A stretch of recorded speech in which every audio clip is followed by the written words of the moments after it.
ప్రభు సన్నిధిలో ఏకాంతంగా కూర్చొని దావీదులాగా ప్రార్థన చేస్తే, నీ ధర్మశాస్త్రం అందులో ఆశ్చర్యకరమైన సంగతులను చూచినట్లు నా కన్నులను తెరువు, నిన్ను చూచినట్లు నా కన్ను తెరువు అని మీరు అడిగి ఆ భయభక్తులతో ఒళ్ళు దగ్గర పెట్టుకొని మీరు వాక్యం ప్రభువుని ఎరగడానికి చదివితే మీకు ఆయన దొరుకుతాడు. ఆయన దొరికితే మీ సేవ ఏంటో మీకు అర్థమవుతుంది, మీరేంటో మీకు అర్థమవుతారు. మీరు ఎందుకున్నారో చర్చిలో, మీరు ఎందుకు సేవలో ఉన్నారో, మీరు ఏ దిశగా వెళ్ళాలో మీకు అర్థమవుతుంది. ఇది సార్, నేను కఠినంగా మాట్లాడితే నన్ను క్షమించండి, బట్ వాక్యం చెప్తుంది ఇది.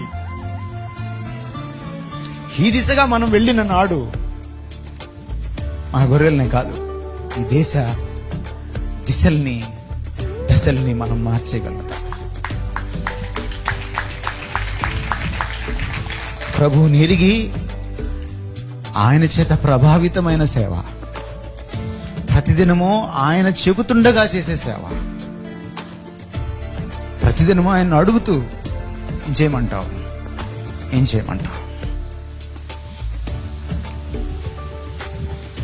గురువుగారు, అరే దాహం వేస్తుందిరా, నీళ్ళు తెచ్చిపెట్టరా అంటే, ఇప్పటికే వేడి నీళ్ళు కాసేసాను గురువుగారు, బాత్రూంలో పెట్టే నీళ్ళు స్నానం చేయండి అంటే వాడు మంచి శిష్యుడు అవుతాడా?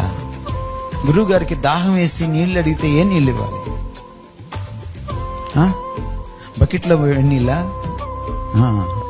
కుండలో చల్ల నీళ్ళు, మంచి నీళ్ళు ఇవ్వాలి.